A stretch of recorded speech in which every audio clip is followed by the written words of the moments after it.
La filosofía no surgió en Grecia, eso hay que decirlo con todas sus letras. Por supuesto que dentro de la academia, dentro de la escuela, de cualquier institución va a haber gente que consuma todo tipo de sustancias y que entre a las clases bajo esos influjos, pero también hay que decirlo, son las personas que no duran, son las personas que dejan la carrera, que no presentan sus trabajos. Mucha gente confunde el estoicismo con el ser alguien apático o insensible. Piensan que el estoico es alguien sin sentimientos o una roca que puede resistirlo todo. Y no va tanto por ahí. Hoy estamos acostumbrados a que las cosas son fast food, fast fashion, fast lo que tú quieras. Pero el amor es un poco como la filosofía, o sea, es a fuego lento. Si uno lee los diálogos de Platón, te das cuenta de que los diálogos están inmersos en un ambiente, en un contexto de homoerotismo.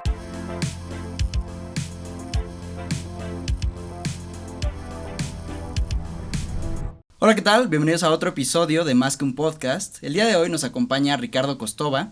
Él se dedica a la divulgación de la filosofía en las redes sociales, en TikTok, en Instagram, y está aquí para platicarnos acerca de cómo ha sido esto, cómo se interesó en la filosofía y cosas por el estilo. ¿Cómo estás, Ricardo? Muy bien, ¿y tú, Gabo? Muchas gracias por la invitación y también para hablar de estos temas filosóficos que pues nos interesan a todos, ¿no? A todos. Muchísimas gracias por venir. De verdad, tu tiempo lo agradecemos demasiado. Va a ser un gran episodio. Antes de que empecemos con la entrevista y con todo eso, estaría súper bien si te puedes presentar a la audiencia. ¿Quién es Ricardo? ¿Qué hace? ¿A qué te dedicas? Todo eso. Bueno, pues mi nombre es Ricardo Costova. Yo me dedico al tema de divulgación de la filosofía en redes sociales. Más que la divulgación, me gusta compartir distintas reflexiones desde la filosofía que me han servido personalmente y que considero valiosas.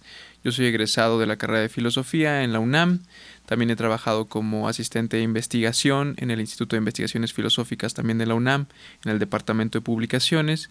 Y en general llevo algunos años dedicándome a este tema de contenido en redes, todo relacionado a la filosofía. ¿Y profesionalmente te dedicas a algo relacionado con la filosofía o...? Sí, soy consultor y profesor independiente también de filosofía, doy distintos cursos, asesorías, en algún momento también de acompañamiento, entonces todo va por ese sentido. Okay. Qué padre. ¿Y lo haces de manera personal o es en alguna institución? Lo hago de manera privada, pero doy clases también, todo por medio de Zoom, de manera digital. Ya en algún momento estamos viendo la posibilidad de dar clases de forma presencial y bueno, básicamente eso. Ok, ¿y tú crees que por el hecho de ser una persona joven existe como este freno de cómo vas a ser filósofo, ¿no? O sea, por ser tan joven o no? Pues siempre hay escépticos, ¿no? No me autodenominaría filósofo, sino un entusiasta, pero creo que el hecho de ser jóvenes no necesariamente está ligado al hecho de ser desinteresados de estos temas. Entonces me he encontrado gente que también tiene mucho entusiasmo por estos conocimientos, por estos saberes, y eso me ha ayudado. Más que trabas he encontrado incentivos, la verdad. ¿Cómo te empezaste tú a interesar por la filosofía? Desde más joven tuve una inclinación a la filosofía. Me gustaban múltiples temas relacionados a el amor, ciertas teorías sobre el funcionamiento de nuestra conducta, etcétera. Por supuesto, no sabía que había una rama de estudio que se dedicaba a esos temas, que es la filosofía, pero siempre tuve una inclinación a las ciencias naturales, a la historia, a estos datos curiosos. Entonces, desde niño tuve esa fascinación y bueno, cuando llegué a la preparatoria y empecé a adentrarme a los textos, empecé a estudiar filosofía de una manera un poco más formal, fue cuando surgió este amor y esta pasión que tengo hacia este quehacer. ¿Cuál es tu enfoque filosófico principal? ¿Cuál fue el que más te llamó la atención? Yo a lo que me dedico principalmente es al tema de filosofía antigua, particularmente en el platonismo y lo que yo denomino como la erótica filosófica, que es básicamente el estudio del amor desde la filosofía, como un fenómeno abordado desde la filosofía. El platonismo me parece una filosofía maravillosa, sumamente amplia, abarcante. Prácticamente he leído todo lo que se puede leer de Platón, tanto sus diálogos como sus biografías, como sus cartas, y me parece una filosofía, que implica muchas preguntas que hasta el día de hoy nos seguimos haciendo. Entonces, tengo un gran afecto por Platón, por su forma de escribir, por su vida y básicamente es a lo que más me he dedicado. ¿Cuáles serían algunas preguntas que Platón, por así decirlo, te ayudó a resolver? Pues más que respuestas concretas, porque quien le guste este tema de la filosofía sabe que siempre hay un espacio a repensar los temas, pues justo como que me introdujo a todas estas cuestiones y problemáticas, ¿no? Por supuesto la cuestión del amor, sobre qué es el amor, sobre cuáles son los distintos tipos de amor, sobre cuál es la correcta forma de vivir o cuál es la mejor forma de vivir, que es la pregunta central de la ética, ¿no? ¿Cómo debemos vivir? ¿Cuál es la mejor vida que podemos llevar? Entonces, este tipo de preguntas como fundamentales, que no son solamente filosóficas, sino son preguntas que se hace todo ser humano, pues encuentran su origen o encuentran, ¿cómo podríamos decirlo?, su punto de partida en muchas cosas dentro de los textos de Platón. Entonces, diría que son como muchas discusiones las que me han motivado. ¿Tus padres te apoyaron cuando dijiste quiero estudiar filosofía? Mi madre al principio fue algo renuente a la idea, ya con el tiempo y con toda la experiencia le ha dado mucho gusto, sin embargo siempre es como una decisión complicada, ¿no? Justamente porque la mayoría de las personas al principio desconocemos, primero, qué es la filosofía y segundo, a qué se dedica un filósofo. Entonces siempre hay un poco de rechazo hacia ese desconocimiento, ¿no?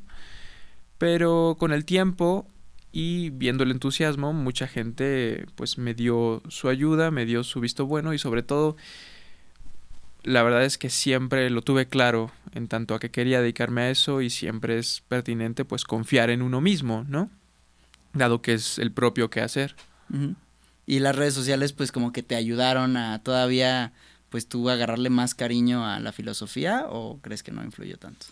Pues amor siempre ha habido, pero por supuesto cuando uno comparte algo y te das cuenta que las personas lo valoran y que también les entusiasma, que también les gusta, pues por supuesto que es un incentivo para crear, seguir reflexionando, mejorar ciertos aspectos y en general seguir investigando, seguir teniendo esta formación filosófica que pues se extiende a lo largo de toda la vida. De hecho, para Platón era una cosa que empezaba desde la concepción y terminaba hasta el día de la muerte, ¿no? Uh-huh. Entonces, pues sí, podríamos decir que sí.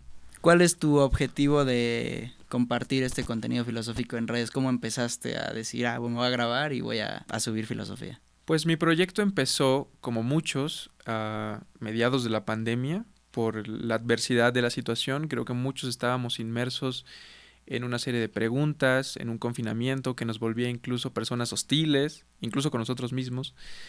Entonces, bueno, se dio el lugar, se dio el momento oportuno, el kairos, como se dice en filosofía, el momento preciso, y conocí esta red social que es TikTok. Me di cuenta de que había mucho contenido de múltiples tipos, de cocina, de medicina, de psicología un poco, de comedia, por supuesto, muchísimo, pero me di cuenta de que no había realmente mucho contenido relacionado con la filosofía y decidí, bueno, quiero crear el contenido que me gustaría ver, en parte, como muchos lo hacemos, ¿no? Como otros lo hacen. Entonces, me decidí un poco a eso.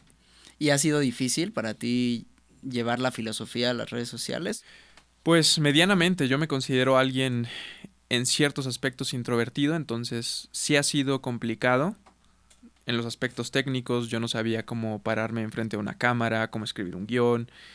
Y es muy distinto cuando tú lees filosofía a cuando se la tienes que explicar a alguien más, ¿no? Por supuesto que incluso me ha servido mucho en mi formación, porque cuando tú explicas un tema, lo entiendes más. Lo entiendes más y tienes que hacerlo concreto para que la otra persona lo pueda captar, lo pueda comprender.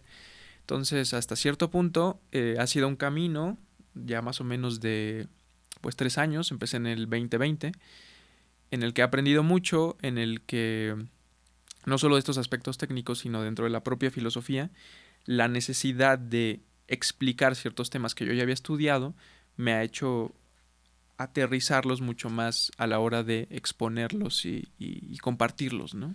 Y al tú compartirlos y exponerlos, ¿eso crees que te despertó también el querer dar clases? Pues yo ya quería, la verdad, desde antes.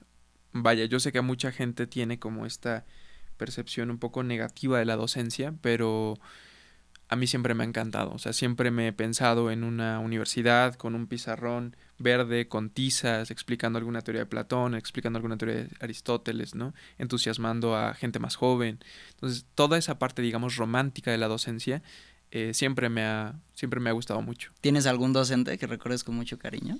Sí, de hecho, recuerdo con mucho cariño a mi actual director de tesis, que es el maestro Carlos Vargas, que era profesor de filosofía antigua, y sus clases, bueno, te erizaban la piel, ¿no?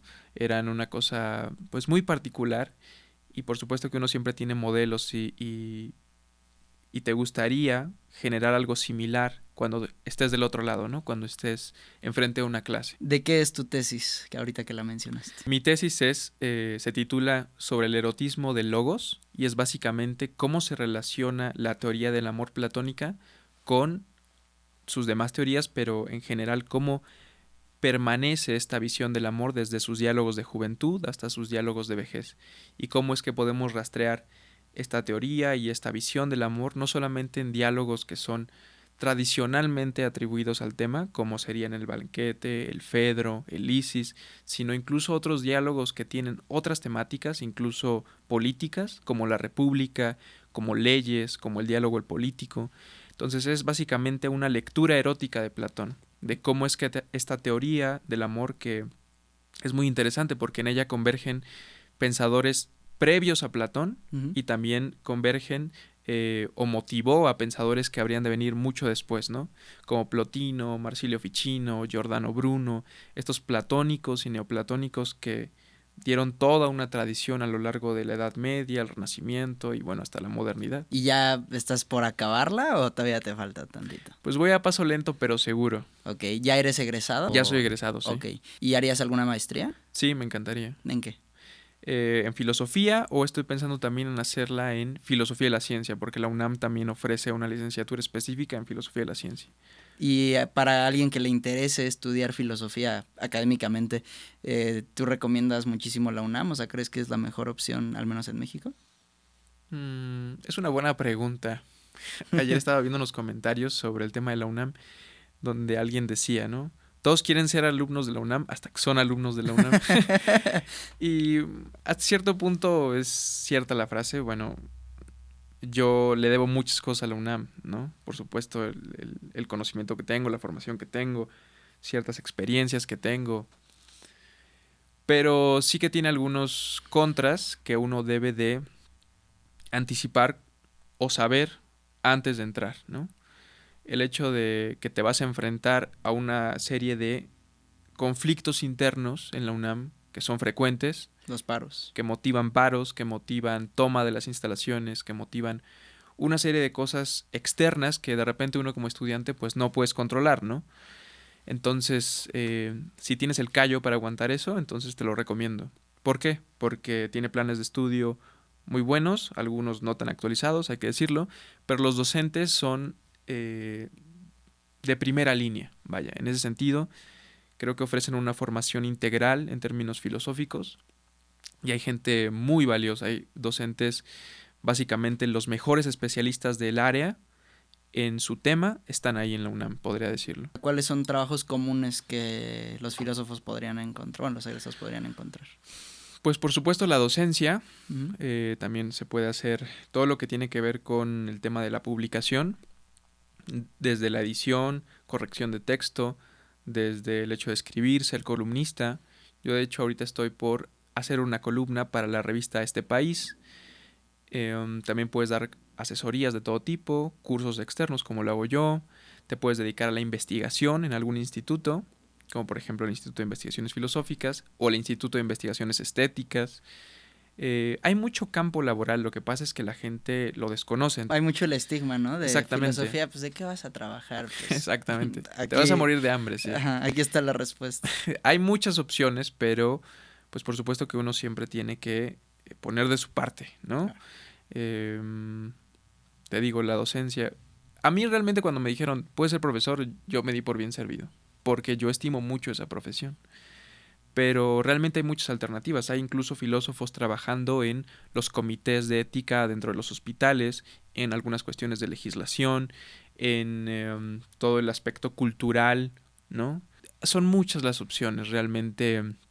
Hay filósofos incluso que se dedican a este apartado más específico, que es el acompañamiento filosófico, que es una especie de terapia que se basa en conocimientos y textos filosóficos, desde el estoicismo, desde el budismo, desde algunas cuestiones incluso cognitivo-conductual, etcétera. Vaya, es muy amplio realmente.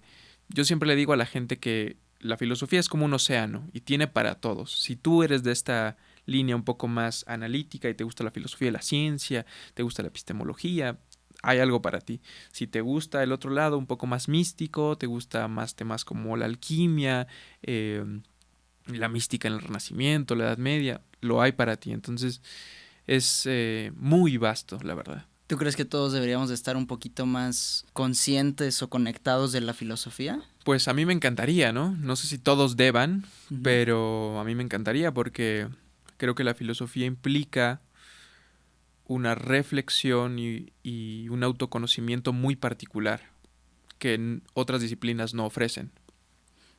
Vaya, uno puede ser un científico, ir al laboratorio, publicar ciertos papers, ¿no? Y, y ya está. Pero para ser filósofo no basta con hablar de filosofía, sino que tienes que vivir de una determinada manera, Ok. ¿no? Entonces esa convicción práctica, ese modus vivendi, esa forma de vida es lo que hace la filosofía tan particular. Y yo creo que eso es algo que puede incorporar la gente en su día a día, pues sin ningún problema.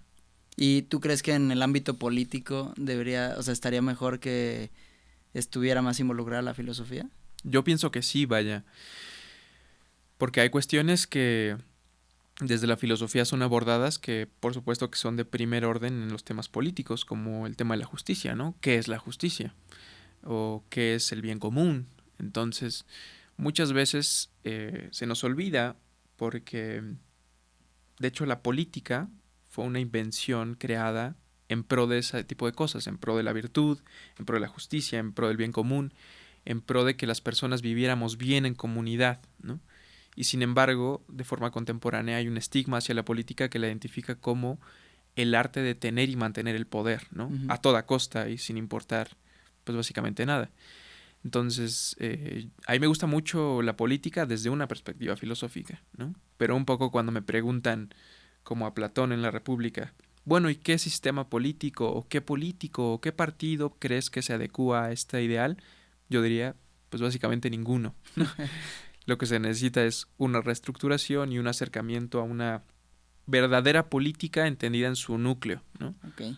Como esta disciplina, este quehacer humano que busca el bien común, que busca la justicia, que busca una serie de virtudes, no simplemente mantener y ejercer el poder, ¿no? Hablabas de la filosofía del amor. Ujú. ¿Cómo se define el amor desde una perspectiva filosófica? No sé si has visto este TikTok donde le preguntan en una entrevista igual como a este psicólogo mexicano Jacobo Greenberg, ¿no? Ujú. Una entrevistadora le pregunta, oye, defíneme lo que es la conciencia. Entonces Jacobo Greenberg le dice así como, es que definir la conciencia sería una cosa, pues, básicamente limitar la conciencia. No podemos definir algo así, ¿no? Y entonces ella le responde, bueno, es que eso hacemos en este programa, ¿no? Definir las cosas. Entonces, a ver, si tratamos de definir el amor, lo que estamos haciendo es categorizarlo, lo que estamos haciendo es constreñirlo. La conceptualización en muchos sentidos es constreñir las cosas. Ujú. Decir, esto es cierta cosa y no es esta otra cosa, ¿no? Entonces, por supuesto que podemos intentar dar una definición de diccionario o lexicolográfica sobre el amor, pero siempre va a haber algo que quede fuera, siempre hay algo que añadir a la cuestión del amor, a ese fenómeno tan particular y misterioso que es el Ujú. amor. Ahora bien, eso no significa que no podamos dar ciertas líneas generales, ¿no? Ya desde la antigüedad se hablaba del amor y en la antigüedad pues el amor era sencillamente un dios, ¿no?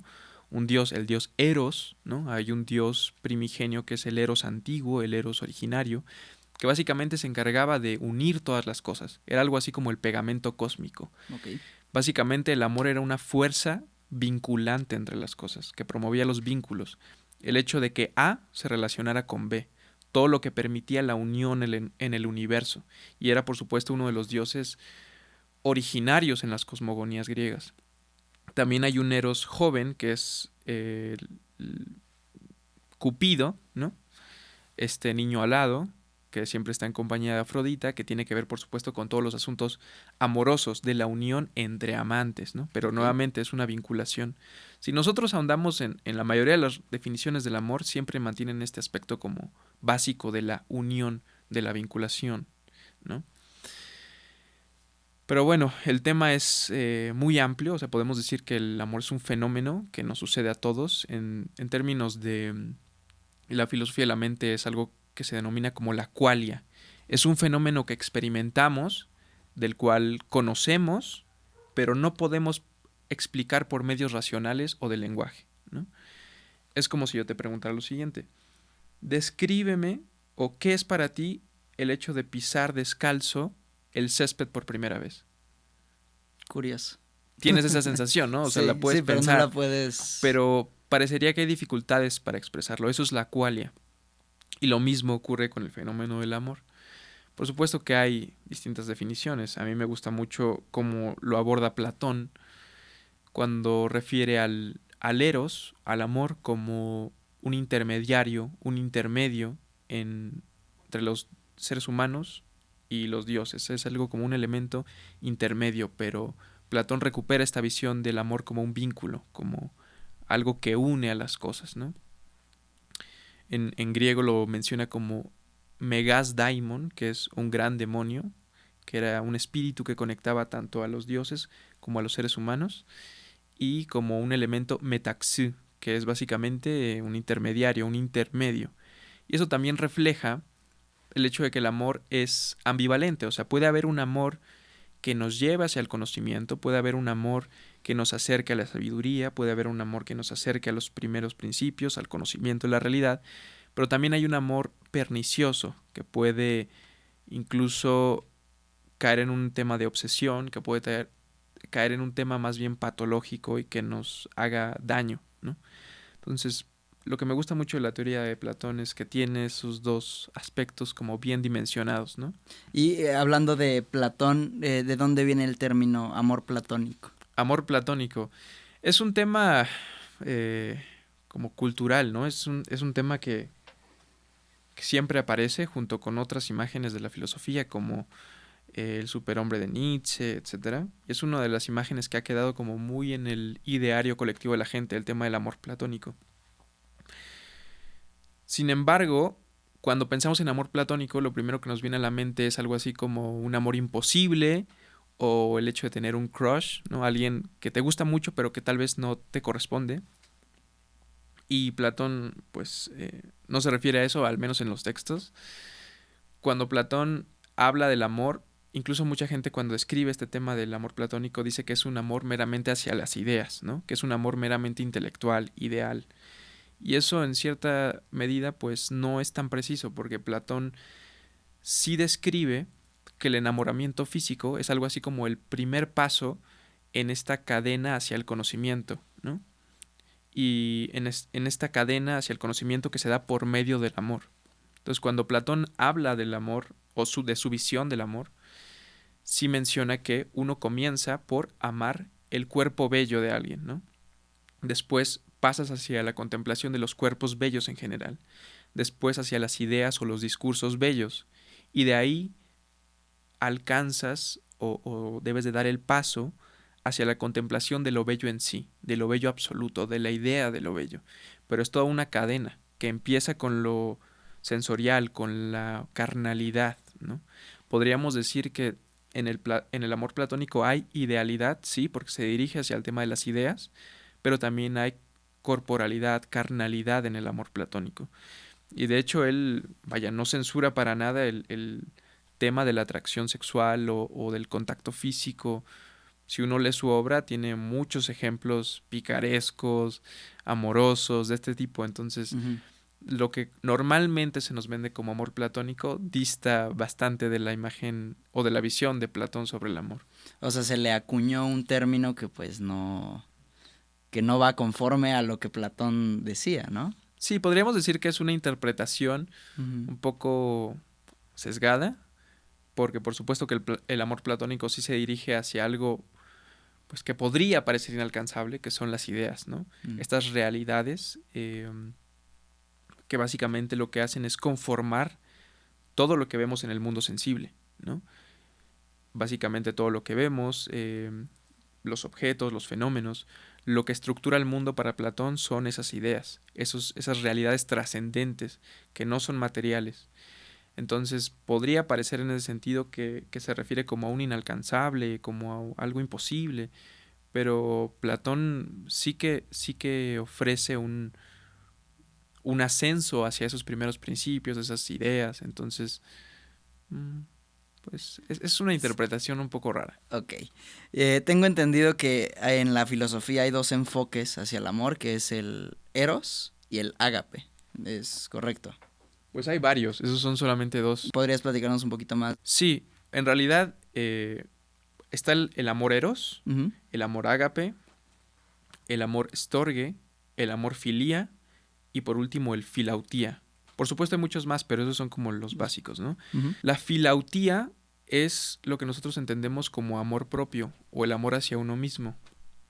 El amor eros es el amor entendido en un contexto de pareja, en un contexto romántico, amoroso, entre amantes, ¿no?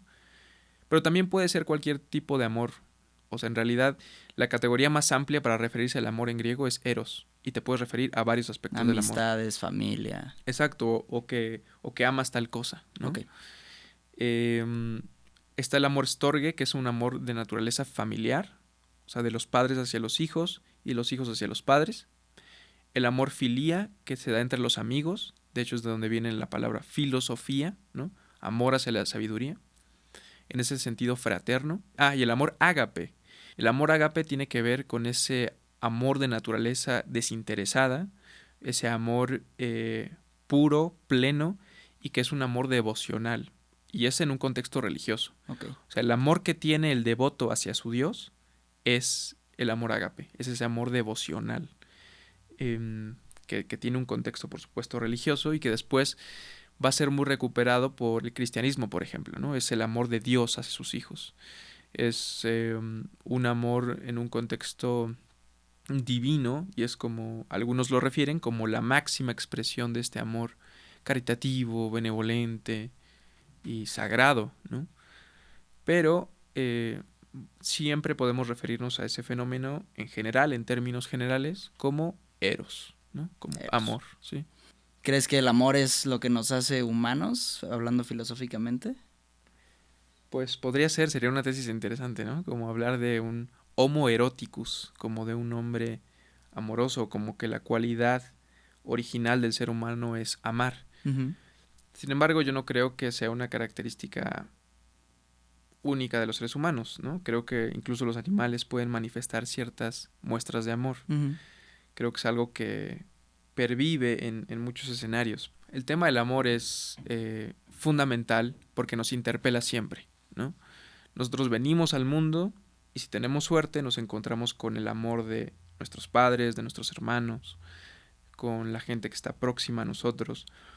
Y cuando crecemos y andamos por el mundo, conocemos a gente que se vuelven nuestros amigos y que eventualmente también pueden convertirse en nuestros compañeros, nuestras parejas, ¿no? Entonces, el amor es un fenómeno que siempre está presente, uno lo quiera o no. Entonces, uno puede amar con apertura y puede conocer el amor para amar de mejor manera. Y eso es, pues, muy, muy útil, ¿no? Uh-huh. Un poco como supone Eric Fromm en este texto tan importante que es el arte de amar, ¿no? Nosotros en nuestra vida pensamos que hay ciertas cosas que requieren cierta experiencia, cierta pericia para hacerlas, como manejar, cocinar, etcétera, ¿no? Pero para el tema del amor, como que mucha gente dice, no, pues es que amar es, así amo yo, ¿no? Pero no, o sea, el amor también tiene también es un arte, también involucra conocimiento, y es ahí cuando filosofía y amor como que se compaginan, porque son ámbitos que requieren de conocimiento. Para que uno ame de buena manera, requiere saber ciertas cosas, requieres ciertos conocimientos no solamente teóricos, sino también prácticos, de cómo tratar al amado, de cómo recibirlo, de cómo no tener un amor egoísta, o patológico. Entonces, el amor también es un arte que requiere cultivo, que requiere conocimiento y que requiere paciencia, que no se nos da Muchas demasiado, veces. pero sí. ¿Tú qué opinas de la frase? No sé si es así exactamente, pero que es amar es someterse a ser cambiado. Pienso que sí, vaya, el fenómeno del amor es algo que siempre nos transforma, ¿no? Incluso en Ovidio y en otras partes de la literatura está la idea de que el amor puede convertir incluso al más estúpido en alguien pulcro, inteligente, ávido de conocimiento, ¿no? Cuando alguien nos gusta, bueno, hasta nos perfumamos, nos vestimos bien, ¿no? Corregimos nuestros modales. Claro. Hay una serie de cosas que implica el amor que definitivamente nos transforman. Incluso cuando alguien está enamorado, tiene cierto hálito, cierto brío, ¿no? Como que a las mujeres se les pone el cabello un poco más brilloso, dirán algunos. No lo sé, el amor nos transforma definitivamente, creo que es una experiencia que nos interpela, nos atraviesa y en esa medida nos cambia. A veces es un cambio placentero y a veces es un cambio, hay que decirlo, pues muy doloroso, porque el amor es un fenómeno que cuando nos gusta y cuando es placentero es muy placentero, pero cuando duele, pues duele mucho. Es como la poetisa Safo que en uno de sus poemas menciona el eros dulce amargo, ¿no? Es un elixir, pero que en ocasiones es muy dulce, ambrosia exquisita, deliciosa, pero en otras es como la hiel, ¿no? Es amargo. Y uno quisiera sacárselo del pecho y dejarlo sin más, pero no deja de ser una experiencia interesante. También estaba esta frase que el amor es un yugo voluntario. Sí, yo lo suelo decir como que es una esclavitud voluntaria, ¿no? Mm. Pero ojo, es una esclavitud de ambas partes, donde ambos son señores y también ambos son siervos. Claro. Es una esclavitud voluntaria y por eso es maravillosa, ¿no? No es un hecho simplemente de servir como en esta famosa dinámica del amo y el esclavo, sino que es algo recíproco, mutuo, donde hay esa ambivalencia, esa ida y vuelta donde nada se pierde, ¿no? Mm. Que es lo que ocurre con el amor correspondido, básicamente, ¿no? Pero, y es muy curioso que menciones lo del yugo, porque algo de lo que yo me he dado cuenta en esta investigación que estoy haciendo ahorita sobre mi tesis, Uh-huh. es que muchas de las descripciones del amor en las culturas clásicas o antiguas, como eran los griegos, incluso en el sánscrito también, cuando se habla del amor, se utilizan ciertos términos pues propios, por ejemplo, de la agricultura, como lo has dicho, el yugo, ¿no? La yunta, etcétera. Es como esa unión. Y esas palabras que nosotros tenemos en distintas lenguas clásicas eran palabras que se utilizaban para contextos agrícolas, pero que después son recuperadas para hablar sobre el tema del amor, ¿no? Como en este caso, el yugo en griego es tsigón, y se utiliza también en algunos contextos para decir como el matrimonio, el La yugo, unión. lo que Uh-huh. estoy atado a, ¿no? Y es eso, es un vínculo, es una liga, ¿no? Es un estar ligado a alguien, pero que si se da de una manera buena, bella y verdadera, pues puede ser una esclavitud voluntaria, pues bastante noble, ¿no? El problema es cuando la cosa no es, ¿cómo diríamos? Recíproca. Recíproca y no hay una misma jerarquía, no hay un... Si hay una relación asimétrica, entonces sí hay como una especie de dominación de por medio, ¿no? Entonces ya es complicado. ¿Tú tienes algún consejo visto desde una perspectiva filosófica para una relación amorosa saludable? Pues sí. Adelante. O bueno, me gusta pensar que sí, ¿verdad? Hay que amar con apertura, hay que amar con paciencia, porque el amor es una cosa como las que valen la pena, es algo que toma tiempo. Hoy estamos acostumbrados a que las cosas son fast, ¿no? Fast food, fast fashion, fast lo que tú quieras. Pero el amor es un poco como la filosofía, o sea, es a fuego lento, ¿no?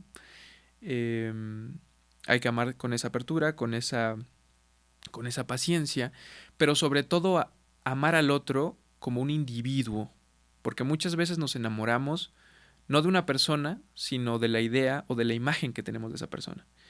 Y cuando esa persona se manifiesta como un individuo, como lo que es, una persona con intereses, deseos, sueños y demás, entonces ya decimos, ah, caray, pues es que no eras quien yo creía, ¿no? Perdón, pero pues es que no soy la imagen que creaste de mí, ¿no? Entonces, un poco hay que amar al otro como otro, ¿no? No queriendo ver lo que queremos ver en el otro, sino desde su individualidad, desde su propia subjetividad. Creo que eso a veces nos falla a muchos, ¿no?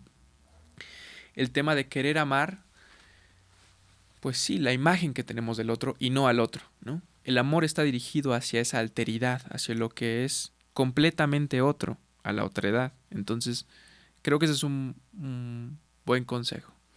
Algo que yo había visto que se relaciona mucho era un escrito que decía que amar a alguien debería de ser como ver un atardecer o un amanecer.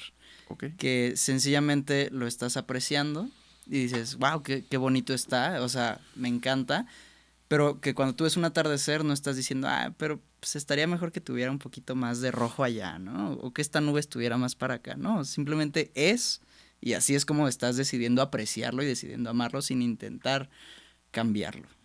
Sí, bueno, si uno intentara hacer eso en un atardecer, pues es que tienes, no sé, trastorno de la conducta, pero sí, justamente la idea es amar al otro en tanto otro, ¿no? De verdad. Uh-huh.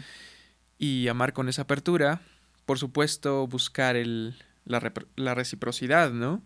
Yo siempre digo que hay que dar el amor en medida de que uno es también correspondido, ¿no?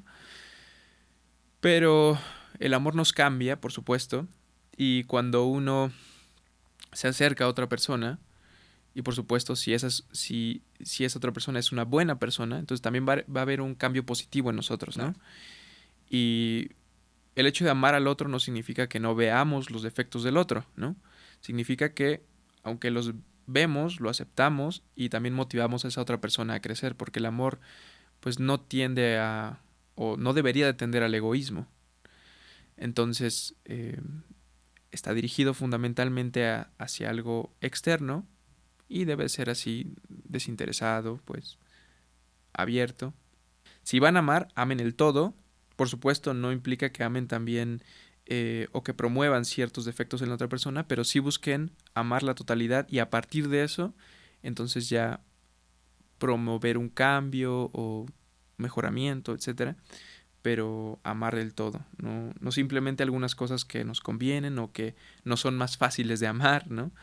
Sino un poco como esta perspectiva de también ama y procura a aquel que te hace daño, ¿no? Es un amor completamente complicado, pero valioso, creo yo. ¿Y te ha funcionado la filosofía para llevar una mejor relación romántica? Sí, definitivamente pienso que sí, es pues un conocimiento que nunca está de más y que uno pues sí utiliza, vaya, creo que es inevitable porque cuando llega una situación uno tiene que afrontarlo y aplicarlo, entonces definitivamente diría que sí. Pasando al siguiente tema, que es el estoicismo, para comenzar, ¿qué es el estoicismo y cómo ha influido en tu perspectiva de la vida? El estoicismo es una rama o escuela filosófica que se fundó en el 300 a.C. por un filósofo de nombre Zenón de Sitio. El estoicismo es una filosofía de origen griego, ¿no? Que después, en su último periodo, que es el estoicismo romano o neoestoicismo, pues cobró un auge y una popularidad muy fuerte entre ciertos sectores del Imperio Romano, ¿no? Y que hasta la fecha es una filosofía muy vigente, muy popular y muy recurrida por su peculiar matiz práctico, Uh-huh. porque implica un poco, como ya lo hemos dicho, un modus vivendi, una práctica y sobre todo pues ciertos ejercicios para la cotidianidad y para afrontar ciertos males que siguen siendo males presentes en la actualidad, ¿no? La ansiedad, depresión, otro tipo de cuestiones que asociamos con emociones negativas, por ejemplo. Entonces es una filosofía pues muy íntimamente ligada a cómo vivimos, a un matiz vivencial, ¿no? Por eso es tan popular. ¿Y qué conlleva el estoicismo? ¿Tiene que ver con la resiliencia? Diría que el estoicismo de alguna manera propone o reformula el hecho de pensar el placer como el estándar de la vida humana, ¿no? O sea, para el estoico, el placer no es la meta a perseguir. Para el estoico, la meta a perseguir es otro tipo de virtudes, como podrían ser la ataraxia, que es la imperturbabilidad, el hecho de poder permanecer ecuánimes en cualquier situación, incluso cuando sean situaciones adversas, la adversidad en general, alguna pena, por supuesto la sabiduría, y en general ellos de alguna manera equiparan la felicidad, la eudaimonía, el florecimiento de la vida, con la virtud y con la sabiduría. O sea, si le preguntas a un estoico, ¿quién es verdaderamente feliz? El estoico te va a decir, el sabio, ¿no? Y el sabio es a su vez el virtuoso. Entonces, es una reformulación de el estándar de lo que debería de ser una buena vida, ¿no? Nosotros estamos muy acostumbrados a escuchar que el modelo de una buena vida es una vida pues llena de placeres, viajes, dinero, excesos y una serie de cosas, ¿no? Que aunque son agradables, pues tal vez son perjudiciales hasta cierto punto, ¿no? Entonces hay que mantener un equilibrio y la búsqueda por ese equilibrio y por esa virtud, pues es lo que en alguna manera pretende el estoicismo. No es lo mismo a ser desinteresado. No, mucha gente confunde el estoicismo con el ser alguien apático o insensible, ¿no? Piensan que el estoico es alguien básicamente sin sentimientos o una roca que puede resistirlo todo. Uh-huh. Y no va tanto por ahí. De hecho, los estoicos ponen un especial énfasis en la emotividad, en nuestra vida interior, no solo en nuestros pensamientos y nuestros juicios, sino también en nuestras emociones. De hecho, hay una historia sobre Marco Aurelio, sobre este pensador que fue un emperador romano, Uh-huh. que también fue filósofo y fue estoico, fue practicante del estoicismo, donde se cuenta que tras la muerte de uno de sus preceptores, él se echó a llorar, ¿no? Y varios cortesanos que estaban ahí junto a él lo recriminaron y trataron de censurarlo, y entonces su tío político y padre adoptivo, Antonino Pío, les dijo, déjenlo, que ni la filosofía ni el imperio son un impedimento para las sensaciones humanas, ¿no? Para las emociones humanas. Y en efecto, el tema es que el estoico vea las emociones, vea las pasiones y se propone sentir todo, pero en su justa medida. Cuando se es triste, entonces sentirlo en su justa medida y no transformarlo en un sufrimiento que nos impida vivir, ¿no? Cuando uno está feliz, bueno, estar feliz, tener esa alegría, pero tampoco transformarlo en una euforia, ¿no? Que te puede poner en problemas. Entonces es mantener una especie de punto medio, aura mediocritas, o en griego es el to metrion, ¿no? Como la justa medida, el justo medio, y buscar siempre esa valoración. ¿Tú te consideras estoico? No. ¿Por qué? No solo porque creo que definirse como un estoico es la cosa más antiestoica posible. Ok, lo menos estoico que podría ser. Sí, Okay. porque es un ideal, ¿no? El estoico siempre está pensando en, aún puedo aprender más, aún puedo ser más ecuánime, aún puedo ser más virtuoso, aún puedo ser más justo. Entonces es siempre un ideal, es un horizonte. Al igual que el sabio, ¿no? Uno nunca llega a ser un sabio. Es siempre un horizonte al que nos acercamos y que podemos practicar, pero es eso, es un horizonte que nos da dirección, ¿no? Siempre podemos aprender algo nuevo, algo más. Entonces, por ese lado no me autodenomino estoico, creo que no sería algo que haría un verdadero estoico. Y tampoco me denomino estoico porque a mí me gusta otro tipo de tradiciones que, contrarias al estoicismo, sí pugnan más por el uso de ciertas pasiones, por esta consideración erótica, amorosa, por todo este plano emotivo, ¿no? Entonces, pese a que me gusta mucho el estoicismo y he tenido una gran cantidad de contenido relacionado al estoicismo, he impartido cursos, no solamente teóricos del estoicismo, sino también prácticos, a mí personalmente me gusta otra línea de narrativas como estas narrativas que proponen el furor o el amor como Marsilio Ficino, Giordano Bruno, que si tú ves la vida de Giordano Bruno, pues no era para nada un estoico, pero tenía su propia forma de vivir conforme a la filosofía. Una vida caótica, eufórica y llena de furor, si lo quieres ver así, Ujú. pero también una vida, creo yo, digna de ser vivida. ¿Cómo se relaciona el estoicismo con el amor?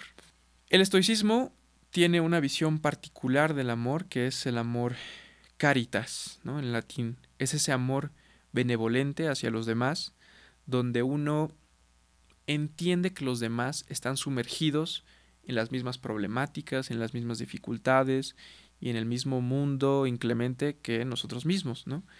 Entonces, es una consideración de ese tipo, es un amor benevolente, donde yo me compadezco, de alguna manera, es un amor compasivo, que eso lo va a criticar mucho Nietzsche, pero es un amor compasivo hacia el otro. Yo entiendo que, así como yo, estás habitando un mundo complicado, lleno de dificultades, entonces me compadezco de ti y en función de ese amor caritas, de ese amor benevolente, pues tengo una serie de miramientos contigo. Soy indulgente, tengo un trato que busca beneficiarte, que busca apoyarte, ayudarte en general, pero es un amor desde esa perspectiva, ¿no? Dentro del estoicismo, pues por supuesto que siempre está la visión del amor, pero un poco desde el desapego. Está mucho en Marco Aurelio, en Séneca, el hecho de pensar en la muerte de nuestros seres queridos, ¿no? Que amamos. Tú ama a una persona, pero ámala sabiendo que es una persona, que es finita, que es un ser mortal. Entonces, si hay una vicisitud en tu vida y si hay algún un momento difícil donde te enfrentes a la muerte o a la convalecencia de algún ser querido, que lo puedas afrontar también con ecuanimidad y sin apego, ¿no? Diciendo, bueno, yo amo a mi hijo, pero como amo a mi hijo, lo amo desde el conocimiento de que es un ser mortal y en algún momento, así como nació, puede morir. O lo mismo con mi madre, lo mismo con mi pareja. Es ese tipo de amor el que contempla el estoicismo. Creo que es muy interesante y, o sea, justo sí, o sea, ahorita me hizo mucho sentido eso de que que tú ames a una persona es finita. Y muchas veces ni siquiera es por una cuestión de que la persona fallezca. Mucha gente que sale de tu vida porque ya no va a estar, porque a lo mejor se va a ir a vivir a otro país, porque a lo mejor ya no convergen en ciertas ideas, por X, Y, Z, pues tienes que amar a la persona sabiendo justamente eso, ¿no? Que desde su finitud, sí. Que no va a ser para siempre y creo que justo eso hace muy bonito el amor, ¿no? Que puedas amar algo pues, que se va a terminar en algún momento y no por falta de amor. Pues sí, porque hasta cierto punto el inicio y el fin de las cosas pues también las dota de significado, ¿no? Antes de terminar con el tema del estoicismo, igual quieres agregar algo más, alguna práctica estoica que conozcas, que quieras compartir. Pues hay varias prácticas estoicas. A mí me gusta mucho esta práctica que es la de los hipopnémata, que son literalmente soportes de memoria o recordatorios. Que si uno lee el libro de las meditaciones de Marco Aurelio, es un compendio de este tipo de escritos, de un compendio de hipopnématas. Es un ejercicio que puede llevarse a cabo en la escritura de forma muy breve, no más de 10 líneas, donde uno al inicio del día recuerda aquellos principios, aquellas enseñanzas, aquellos valores, aquellas virtudes que nos sirven para nuestro progreso moral, para nuestro progreso como personas. Y es un ejercicio muy útil porque uno está inmerso en la vida y está inmerso en su propia vida, entonces de repente estás pensando en mil y un cosas y te olvidas de ciertos aprendizajes, de ciertos principios, ¿no? Y esta práctica es muy útil para eso, para que cuando tú necesites ese alivio, ese consuelo, ese remedio, tú acudas a ese mismo escrito que has hecho y digas, recuerda que, por ejemplo, debes amar a alguien desde su finitud. Entonces lo recuerdas y dices, ok, bueno.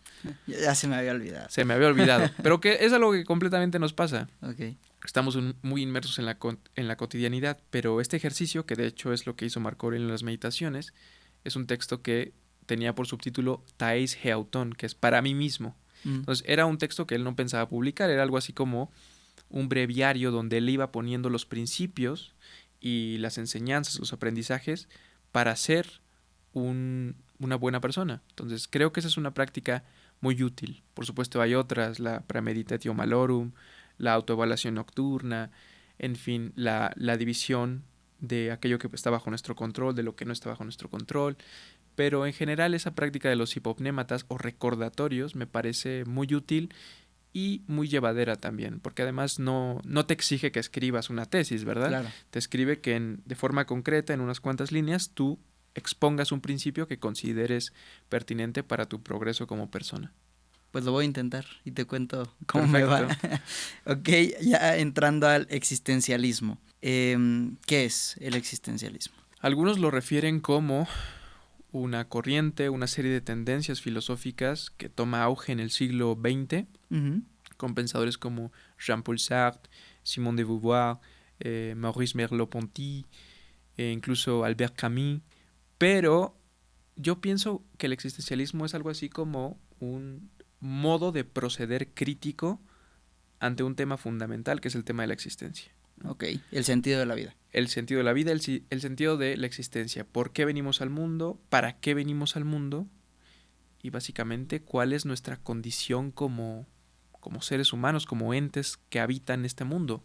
Porque además no elegimos nacer. Claro. Estamos arrojados al mundo y a partir de eso, a partir de nuestra existencia, es como nos vamos configurando, como vamos desenvolviéndonos en el mundo, y en parte de eso es de lo que trata este modo de proceder crítico que surge, bueno, no surge en el siglo XX, de hecho hay antecedentes ya en filósofos como el teólogo y filósofo danés Søren Kierkegaard. También Heidegger de alguna manera lo han pensado como un filósofo existencialista que influenció mucho a Sartre, por ejemplo. Sartre en sus inicios pues básicamente se dedicaba a la cuestión fenomenológica con Edmund Husserl, con Martin Heidegger, pero esta filosofía toma relevancia en medio de un problema fundamental, histórico, que es el periodo de guerras del siglo XX, ¿no? El periodo entre guerras. Entonces, esa crisis de sentido que provocaron las guerras, las crisis, la Primera y la Segunda Guerra Mundial, es lo que de alguna manera motiva a estos pensadores a preguntarse otra vez y replantear el tema de la existencia. ¿Quién es el principal divulgador del existencialismo, por llamarlo de alguna manera? Pues algunos dirán que Jean-Paul Sartre, yo convendría, ¿no? Para Sartre el tema es que la existencia precede a la esencia. Uh-huh. ¿Qué quiere decir esto? La existencia puede ser entendida como el hecho de que cualquier cosa participa del ser, cualquier cosa es, ¿no? Por el otro lado está la esencia, que es no que una cosa es, sino qué es esa cosa, ¿no? Ese vaso existe, por ejemplo, participa del ser, es existente. Pero si nos preguntamos qué es eso, nos preguntamos por la esencia, ¿no? Entonces, podemos decir es un vaso, es etcétera, ¿no? Para Jean-Paul Sartre, la existencia precede a la esencia en tanto que primero venimos al mundo y después nos configuramos como seres humanos. En ese sentido, el ser humano es un ser que se autodefine, ¿no? En una absoluta libertad y es, de hecho, un deber moral hacerlo, ¿no? Crear nuestra propia narrativa y llegar a ser seres humanos, llegar a ser personas en nuestro proyecto individual, ¿no? Porque estos pensadores ponen como el sello, el punto en la existencia individual, ¿no? Mucho tiempo en la filosofía se habló de la existencia de la humanidad en mayúsculas, ¿no? Uh-huh. Donde el individuo pasaba a ser algo así como un segundo plano, relegado. Lo que importaba era la humanidad, la civilización, estas categorías grandes. Pero para los existencialistas hay un punto muy importante que es la existencia individual del individuo en tanto sujeto, en tanto su propia experiencia, en tanto a su propio proyecto de vida. Entonces, en ese sentido, por supuesto que corresponde a esto que platicábamos de la crisis de sentido del siglo XX. ¿Y habla un poquito sobre el bien y el mal o no se acerca tanto para allá el existencialismo? Hay varios tipos de existencialismo. Está el existencialismo ateo, del cual es Jean-Paul Sartre un representante. Uh-huh. Y estos pensadores tienden a no ser esencialistas, no creen que hay valores absolutos de bueno y malo, porque eso sería de alguna manera tender un poco hacia esencialismos, hacia temas religiosos, deterministas, sino que lo que proponen es que sí hay una moral, pero hay que construir esa moralidad. Un poco, y esta es una cita de Sartre, donde él dice que lo similar entre la moral y el arte es que son quehaceres de creación, en los que uno constantemente está creando y adicionando cosas. Entonces, sí hay una visión de la moralidad. Jean-Paul Sartre, al igual que Simone de Beauvoir, pues sentían un gran afecto hacia posturas marxistas, comunistas, y eran activistas, ¿no? Ambos, pero siempre desde una visión más bien crítica, filosófica, y ellos al menos desde el ateísmo. Soren Kierkegaard él no se autodenominaba un existencialista, pero por supuesto que su obra tiene ecos existenciales, sobre todo en el concepto de la angustia, ¿no? Ese concepto de cuando nosotros tomamos conciencia de nuestra propia existencia y al mismo tiempo de nuestra misma libertad, ¿no? Entonces, esa libertad irrestricta de repente pues nos causa angustia, nos causa un miedo en la garganta, un estupor incluso. Uh-huh. El hecho de que uno de repente te das cuenta de que en efecto eres arquitecto de tu propio destino.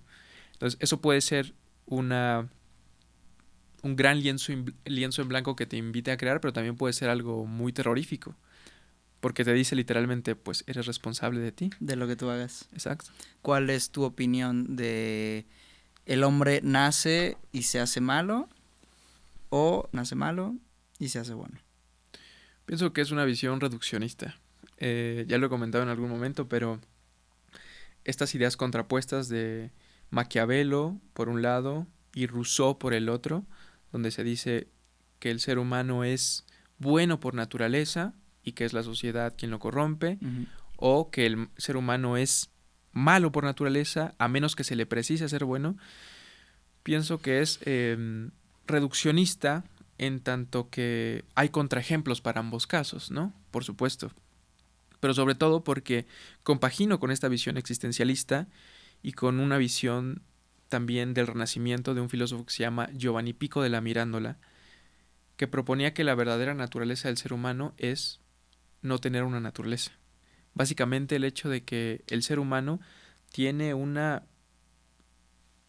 el potencial de ser alguien virtuoso, de ser alguien justo, de ser alguien que beneficia a su entorno, pero también puede ser como las bestias, puede ser negativo, puede perjudicar. En ese sentido, la naturaleza del ser humano sería algo así como una completa libertad ontológica. O sea, el ser humano puede ser ambos, y no es que esté determinado a alguno de esos polos, sino que tiene esa posibilidad, que tiene esa libertad ontológica. Uh-huh. Incluso Giovanni Pico della Mirandola lo dice, esa libertad de ser incluso semejante a los ángeles, pero también esa libertad de convertirse en una bestia, de convertirse en algo pues muy desafortunado. Creo que hay esa naturaleza intermedia, y Platón también dice algo similar, porque si nosotros naciéramos buenos, entonces pues no tendría sentido cosas como el progreso moral, el hecho de que vamos mejorando, ¿no? Uh-huh. O sea, lo que ya es bueno no puede cambiar en tanto que ya es correcto, ya es excelente, ya es perfecto, ya es bueno, ¿no? Sin embargo, nosotros sí admitimos que podemos ir mejorando, ¿no? Entonces, nacemos algo así como en una naturaleza intermedia, diría yo. Ok. Sí. De hecho, es interesante porque hay una investigación científica. Les diría el nombre, pero realmente yo tengo un TikTok hablando de eso, pero ahorita se me fue el nombre. Creo que se llamaba Sharon Bridges, no me acuerdo mucho. Una etnobotánica y arqueóloga también. Que ella propuso que el inicio de la humanidad, que está constatado, o sea, algún artefacto que pudieran haber encontrado en excavaciones o así, que dijeras, aquí empezó la civilización, pues mucha gente podría pensar, pues a lo mejor una flecha o un vaso, algo así, pero realmente era un fémur fracturado. ¿Y por qué? Era porque en la naturaleza, cuando si eres un animal y te fracturas una pierna, básicamente quiere decir que ya te moriste. O sea, ¿por qué? Porque como depredador pues no puedes cazar, y como presa pues no puedes huir. Y la fractura de un fémur, de un hueso tan grande, es muy difícil que se recupere pues con tiempo y que realmente puedas pues sobrevivir a eso. Entonces, que el hecho de que hubiera un fémur fracturado de un antepasado nuestro, hablaba de cómo alguien lo cuidó a esa persona, ¿no? Y hizo todo lo posible para que no pues para que se recuperara, para que pudiera volver a caminar, para que pudiera tener agua, alimento, etcétera, y que todo esto lo hizo desde un desinterés, porque era una época donde no existía el dinero, donde no existía todos estos aspectos de pues que podría ser por interés cuidar a una persona, ¿no? Que ahí fue meramente por, pues eres otro humano que necesita ayuda, a lo mejor eres mi pareja, a lo mejor eres de mi tribu y te voy a ayudar. Entonces que de ahí partiría el ser humano, ¿sabes? El tener esa humanidad.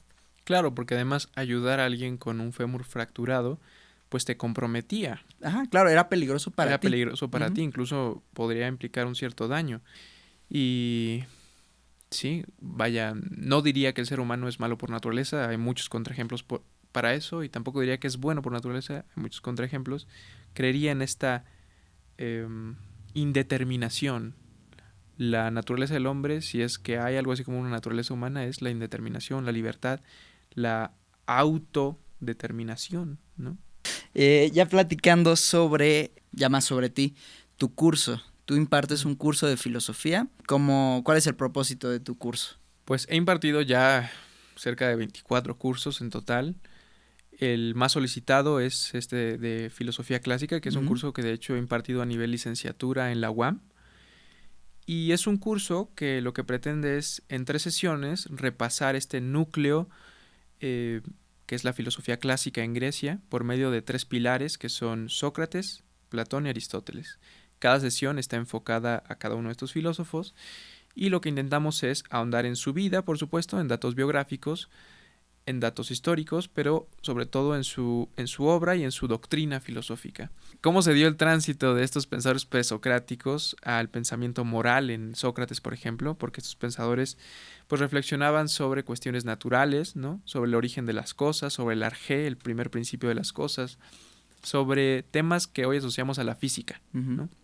Y con Sócrates ocurre algo muy interesante porque se da este giro hacia el pensamiento de corte ético, moral, que es algo que ya también ocurría en ciertos presocráticos como Heráclito de Éfeso, pero con Sócrates inicia un nuevo rumbo hacia la filosofía de corte moral, de corte vivencial, ¿no? Eso también permanece en Platón, y después con Aristóteles la filosofía adquiere un matiz riguroso, un poco más científico, más materialista, más próximo hacia las ciencias naturales, hacia la botánica, hacia una serie de labores que hoy pues sí denominamos como ciencias duras, ¿no? Ciencias naturales. Y ese curso está enfocado a esos 3 pensadores, a reflexionar, a plantear algunos aspectos críticos también sobre ellos, y a que la gente conozca estas interrogantes, estas discusiones, que pues no son para nada anticuadas o meramente de la antigüedad, sino que nos siguen interpelando, ¿no? El tema sobre la felicidad, el tema sobre cómo vivir una vida feliz, ¿no? Una vida virtuosa. Entonces, es traer al presente ciertos temas que siguen preocupándonos y siguen dándonos que pensar. ¿Te parece a ti que es indispensable conocer sobre la filosofía clásica para conocer de la filosofía contemporánea? Claro, vaya, mucha gente inicia por la filosofía contemporánea o un poco más hacia acá. Hay mucha gente que se aventura en la filosofía empezando con Nietzsche, cosa que no recomiendo. pero, pero sí es importante y es muy útil empezar con ese núcleo. La filosofía no surgió en Grecia, eso hay que decirlo con todas sus letras. Hay un eurocentrismo y un helenocentrismo muy divulgado en la academia, pero la filosofía no surgió en Grecia. De hecho, podríamos rastrear la filosofía hasta Egipto, hasta Sumeria y hasta cualquier civilización de la antigüedad, hasta el zoroastrismo. Pero en Grecia sí que surgió un momento muy especial de la filosofía porque la estabilidad económica y la estabilidad cultural también hasta cierto punto, pues motivó una mezcla de doctrinas, de enseñanzas, de escuelas que pues básicamente fundaron las discusiones en torno a los tópicos de la filosofía del arte, la lógica, la epistemología, teoría del conocimiento, la filosofía moral o la ética, la ontología, la metafísica. Entonces es como el punto de partida. Claro. Entonces es muy útil tener esa base sólida para después entonces ya sí leer un Nietzsche, leer un no sé, un Albert Camus. Sí, como aprender a sumar para poder multiplicar. Exacto. Ok. ¿Hay conocimiento de quién fue el primer filósofo reconocido? Bueno, ¿a quién se considera el primer filósofo? Como convención, sí, se habla de Tales de Mileto, un filósofo griego de la zona de Jonia, en Mileto, lo que ahora es Turquía, que se cree que es como el primer filósofo occidental, aunque por supuesto eso es una mentira académica, porque el propio Tales de Mileto viajó a Egipto a aprender. Uh-huh. Y si nos preguntamos, pues, ¿qué fue a aprender? Pues filosofía, ¿no? En varios sentidos. Entonces, rastrear la filosofía es como rastrear el origen del ser humano mismo. Es una cosa que siempre se puede ir hacia atrás. Y eso simplemente hablando de Occidente. Ahora, si nos vamos a Asia, de cómo es que surgió la filosofía en Japón, con la influencia del budismo, o cómo es que surgió la filosofía en la India, en esta cultura védica brahmánica, etcétera, cómo es que también surgió en China con las doctrinas del Dao y después del confucianismo. Vaya, es una cosa que nos da para toda la vida y es lo interesante de la filosofía y es lo que nos entusiasma también, que siempre hay más, ¿no? ¿Tú por qué crees que es importante la filosofía en la actualidad? Creo que es importante porque el conocimiento en sí mismo es importante, ¿me explico? Ok. Vaya, conocer es valioso en sí mismo. Estamos muy acostumbrados a pensar las cosas en términos de esto me es útil para otra cosa. Esto es útil porque después voy a hacer esta otra cosa, ¿no? Voy a comprar un martillo y el martillo es útil porque me va a servir para clavar. Y eso hasta cierto punto es cierto, pero hay cosas que son valiosas en sí mismas. Hay cosas que son valiosas y las perseguimos porque son buenas o bienes en sí mismos. Como por ejemplo, si yo te preguntara, ¿qué utilidad hay en que tú ames a tus seres queridos? Uh-huh. Pues dices, ¿es una utilidad? Pues no, pero es algo valioso, ¿no? El amor es valioso en sí mismo. Tal vez el que yo ame a mi madre o a mi pareja o a cualquier persona, pues sea inútil, y digo entre comillas, en tanto que no beneficia a otros, ¿no? Pero es valioso. Claro. Hay bienes valiosos en sí mismos, pero un poco estamos como influenciados por este contexto donde lo que importa es lo útil, lo utilitario, lo que produce, lo productivo. Entonces, podemos dar razones de por qué la filosofía es útil, ¿no? Estas herramientas prácticas, la labor doxográfica, incluso la consejería política. Muchos filósofos también se dedican a dar consejería política. Okay. Podemos hacer todo eso, pero en esencia bastaría con decir la filosofía es útil en sí misma, porque el conocimiento es valioso en sí mismo. Creo que tiene que ver con la definición de la palabra filosofía, ¿no? Sí, amor a la sabiduría. ¿De sí. dónde viene La palabra es griega, es filos, sofía, filos, amor, amor fraterno, estima, Uh-huh. sofía, sabiduría, ¿no? Entendido como el conocimiento total, ¿no? Algunas preguntas ya para dar por finalizada la entrevista. ¿A qué filósofo a ti te habría gustado conocer en persona? Me imagino Platón. Sí, ya te iba a decir, me ofende que me preguntes. ¿Por qué? ¿Y qué 3 preguntas le harías? Me hubiera gustado definitivamente conocer a Platón, porque además de conocer a Platón, si hubiera estado en su contexto, hubiera podido conocer a Aristóteles, al propio Sócrates tal vez, y a otro tipo de personalidades intelectuales de su época. Si tuviera a Platón o un día con Platón para hablar con él, no solo le preguntaría 3 cosas, sino infinidad. Claro. Pero me gustaría mucho preguntarle al respecto de este tema muy en boga en los estudios platónicos, que es los ágrafa dogmata, que son las doctrinas no escritas de Platón. Platón siempre tiene una consideración, digamos, interesante sobre la escritura. Él, en varios momentos de su obra, como por ejemplo en el Fedro, habla acerca de que no es correcto o que no todo debe de ser puesto por escrito. Y este tipo de alusiones en su obra, así como una reconstrucción de Platón a partir de lo dicho por Aristóteles en la metafísica, han dado que pensar a ciertos especialistas al respecto de qué se enseñaba en la Academia de Platón a puerta cerrada. ¿Cuáles eran las doctrinas que Platón no escribió?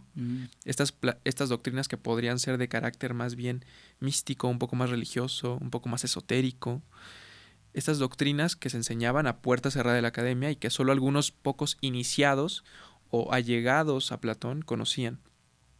Entonces le preguntaría sobre eso, le preguntaría sobre los ágrafa dogmata, sobre las doctrinas no escritas. Vaya, le pediría que me iniciara en esos misterios. Le preguntaría también este tema del eros. Hay un tema un poco escabroso con esta teoría del amor, porque si uno lee los diálogos de Platón, te das cuenta de que los diálogos están inmersos en un ambiente, en un contexto, en una atmósfera de homoerotismo, Uh-huh. de la práctica de la pederastia en Grecia, ¿no? Que se estilaba mucho que un preceptor, alguien mayor, tuviera una actitud pedagógica hacia alguien menor, hacia un joven que aún no le salía la barba y que lo enseñara a gimnasia y una serie de cosas, y entre ellas lo iniciara en las cuestiones eróticas, ¿no? Que tuviera relaciones con él. Y toda la obra platónica hasta cierto punto está inmersa en esa atmósfera de homoerotismo, ¿no? Uh-huh. En los primeros diálogos aparece, en los de transición, los de madurez y vejez también. Sin embargo, hay un tema escabroso porque en el libro 8, del que presumiblemente es el último diálogo de Platón, que es Las Leyes, que hoy sabemos que no es su último diálogo, que se escribió a la par de varios diálogos del periodo de vejez. Uh-huh.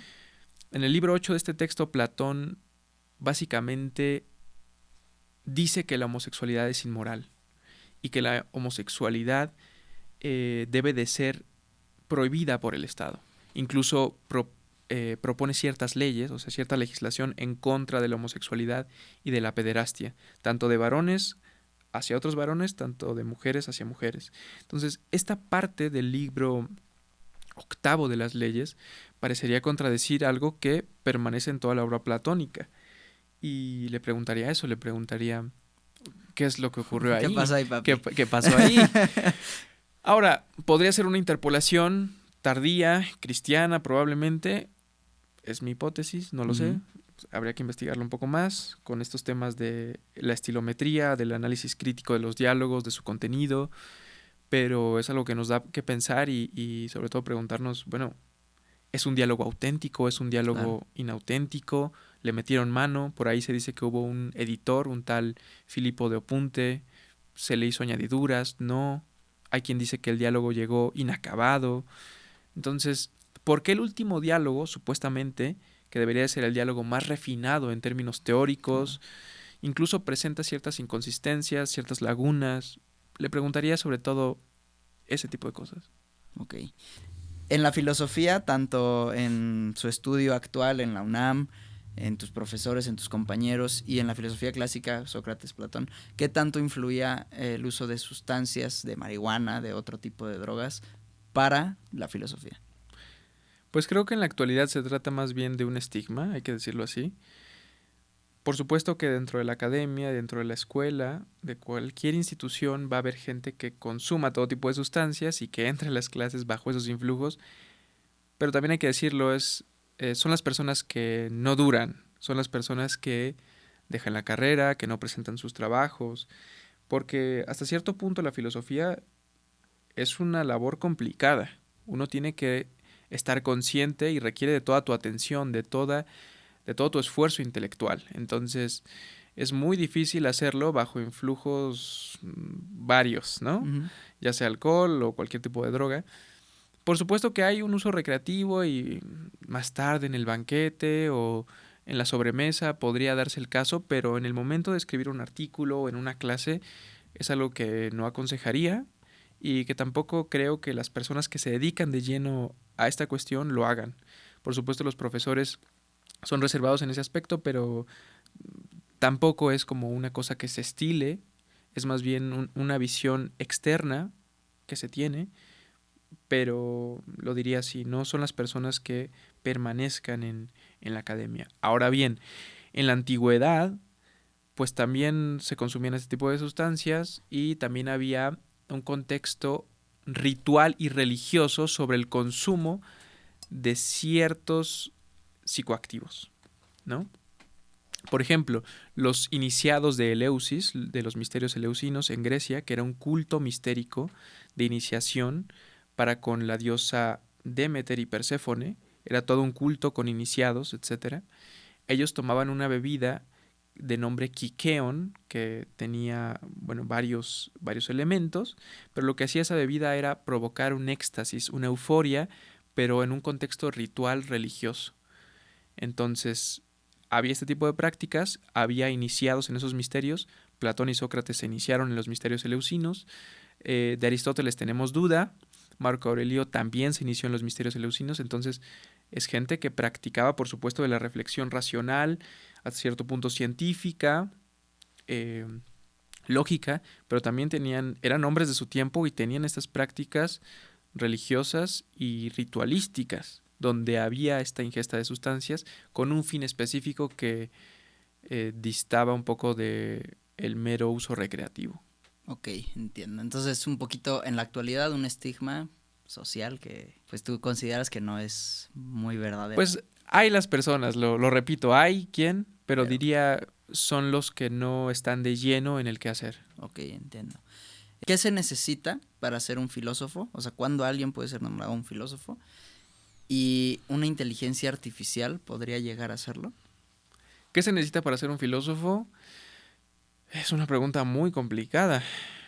Si yo supiera la respuesta a esa pregunta, Ya sería tal vez ya filósofo. sería un filósofo. Ok. Pero, vaya, voy a utilizar una analogía recurrente que es la siguiente. El producto de la filosofía es el conocimiento, podríamos decirlo así. El conocimiento, la sabiduría, el autoconocimiento. El producto, por ejemplo, de otro tipo de quehaceres, como la medicina, es la salud. Si yo le preguntara a las personas, ¿todos pueden ser médicos? ¿Todos pueden ser doctores? Pues muchos dirían, pues no, no todos. Empezando porque no todos quieren ser doctores.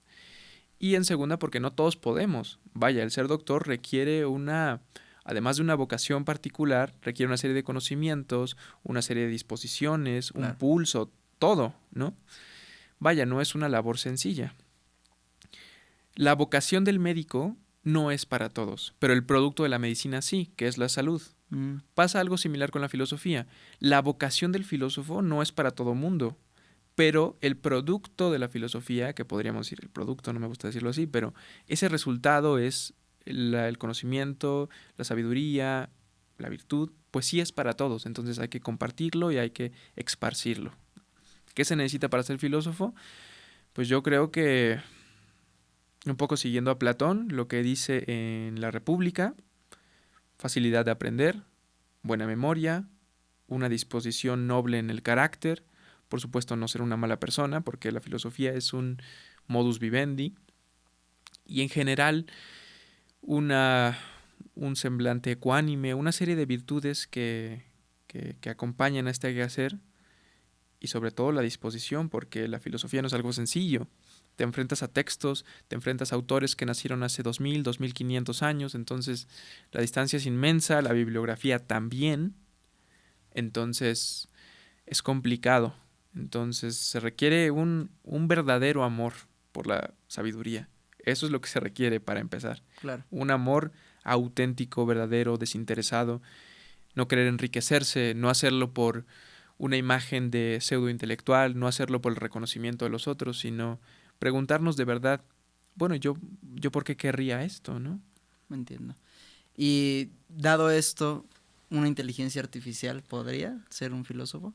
Lo veo muy complicado, porque una inteligencia artificial es un avance tecnológico muy sofisticado, hay que decirlo así, que funciona por medio de ciertas bases de datos, cierta predicción estadística, pero si tú le preguntas a una inteligencia artificial, e invito al público a que lo haga, pueden usar ChatGPT o lo que ustedes gusten, temas básicos de filosofía, como qué es la existencia, qué es el amor, la inteligencia artificial te responde como te respondería un buen alumno de licenciatura, ¿no?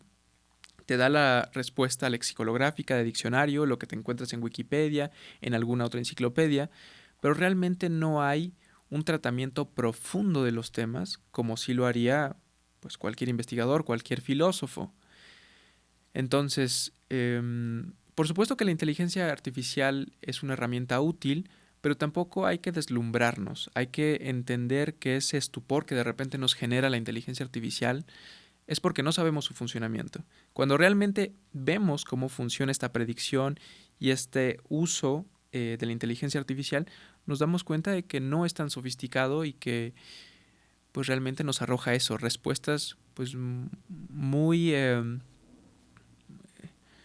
medianas, podríamos decir, no razonadas, unas respuestas, algunas incluso chabacanas, ¿no?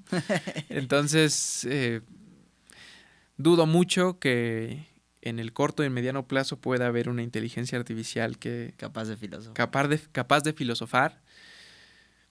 Por supuesto, no cierro la posibilidad porque la filosofía ocurre cuando también los eventos ya han transcurrido, ¿no? Hay que ser prudente y no hay que, pues, soltar la lengua antes de tiempo, ¿no? Claro. Pero lo que sí te puedo decir es que hay una serie de cosas que hasta la fecha, pues, las inteligencias artificiales no pueden ni explicar ni ejecutar. Las inteligencias artificiales como tal no piensan, ni tienen una autoconciencia, ni una autopercepción, ni una autodeterminación. Entonces, todo este tipo de cosas que son auto, ¿no? Creo que todavía las inteligencias artificiales que conocemos no han llegado a ese refinamiento. Y ojo, porque mucha gente está embelesada con la inteligencia artificial, pero con una inteligencia artificial comercial, hay que decirlo así. Uh-huh. ChatGPT, generadores de imágenes, generadores de texto, generadores de filtros, pero hay otros niveles de la inteligencia artificial que no son precisamente de uso comercial. Sí, claro, entonces más profesionales. Habría que investigar también sobre eso. Para finalizar, una última pregunta. ¿Qué quiso decir Nietzsche? ¿Sí se pronuncia así? Nietzsche. Nietzsche, ok. ¿Qué quiso decir Nietzsche con Dios ha muerto? Ok. Esa es una formulación muy conocida de Nietzsche que aparece en el aforismo 125 de la Gaia Ciencia y también es recuperado en el Zaratustra. Sin embargo, no es una formulación enteramente original de Nietzsche, ¿no? Aparece ya en Los hermanos Karamazov de Dostoyevsky. Sin embargo, es una de las frases, una de las sentencias más malinterpretadas de la filosofía, hay que decirlo. Esencialmente porque Nietzsche no se refiere a una muerte literal de Dios, no se refiere a una muerte, a la muerte de un ser trascendental que era una divinidad y que de repente de un momento a otro de facto falleció o murió. No se refiere a una muerte literal. Básicamente se está refiriendo a que la hipótesis que daba sustento a todo en Occidente dejó de funcionar, dejó de servir, dejó de funcionar para explicar la realidad. Y de repente, aunque mucha gente siga funcionando bajo esa hipótesis de Dios, lo cierto es que Dios ha muerto, o sea que esa hipótesis ya no explica ciertas cosas. Cuando Nietzsche habla de la muerte de Dios, habla de la caída de la metafísica, de la religión, de la moral y de los valores de Occidente en general, de cómo es que esa hipótesis, que era el sol, que básicamente explicaba toda la realidad, los fenómenos, de repente tuvo una fecha de caducidad, pero mucha gente aún sigue operando bajo esa hipótesis, mucha gente sigue funcionando bajo esa premisa. Ahora hay que decir otra cosa, esta muerte de la metafísica, de la teología, de los valores de Occidente, de la moral cristiana, se está refiriendo sobre todo a Nietzsche, es un tema que Nietzsche no celebra. Vaya, lo que él está diciendo es Dios ha muerto, nosotros lo hemos matado, pero es una sensación espeluznante, es un evento trágico, es básicamente el evento más trágico de la historia de la humanidad, porque sin la hipótesis de Dios, entonces, ¿quién va a pasar a explicar todo lo real? Básicamente es un evento trágico porque sacude todo el mundo y la realidad desde sus cimientos. Sin la hipótesis de Dios, ¿qué hacemos? Entonces, en varios otros lugares, Nietzsche insiste en ¿quién nos ha borrado con esponja el horizonte? ¿O quién ha secado el océano? Porque esa hipótesis de Dios era una hipótesis pues muy útil, muy potente, ¿no? Entonces, cuando el sol se apaga, hay algo que tiene que tomar su lugar. Y eso nos produce angustia, nos produce temor. Sin Dios, entonces, ¿todo está permitido? ¿O qué tenemos que hacer? ¿Qué es lo que va a dar cuál va a ser el horizonte explicativo de nuestras vidas. Entonces, no es algo que Nietzsche celebre ni que vea con muy buenos ojos. Está describiendo una circunstancia de su tiempo que por supuesto que puede ser repensada, replanteada y criticada, pero va por ahí más o menos. Ok. De verdad es impresionante cómo abordas los temas muy fácil. Ha sido un placer gigante que estuvieras Muchas aquí. gracias. Te agradezco muchísimo la oportunidad de platicar contigo, de explorar tu filosofía, de explorar la filosofía que has aprendido. De verdad es muy admirable cómo lo abordas, tanto aquí como en TikTok, como en tus otras redes. Te agradezco deseo mucho éxito en tus cursos y te animo a seguir haciendo este tipo de contenido porque creo que aporta muchísimo en las redes. Se necesita mucha comprensión actualmente y mucha, ¿cómo diría? Mucha reflexión de muchas cosas que hacemos. Entonces, de verdad, te agradezco por tu contenido, te agradezco por haber venido. ¿Dónde te encuentran en redes? ¿Demás? Muchas gracias. Me encuentran en todas mis redes como Ricardo Costova. El nickname original de TikTok era Costova el Filósofo, pero ahora lo he reformulado simplemente a Ricardo Costova. Y los cursos siempre están disponibles. Hago cursos sincrónicos y asincrónicos por medio de Zoom. Si a alguien le interesa, puede escribirme también a mis redes. Son un total de 24 cursos ya. Introducción a la República de Platón, Introducción a las Meditaciones de Marco Aurelio, el de Filosofía Clásica, el de Práctica Estoica también es muy solicitado, el de Filosofía del Arte, en fin. Son varios materiales que están ya a disposición después de estos 3 años, entonces creo que a la gente le puede servir mucho y sobre todo que se sigan entusiasmando con todo este tema de la filosofía, que como su nombre lo dice es una pretensión erótica del conocimiento, es una pretensión de buscar, pretender el conocimiento. Entonces, eso es lo que diría. Agradezco mucho la invitación y también me la he pasado muy bien. Muchísimas gracias a todos por ver el episodio, por andarnos acompañando, por andar filosofando con nosotros y pues esperemos verte pronto otra vez por acá, Ricardo. Muchas gracias. Nos vemos. Adiós.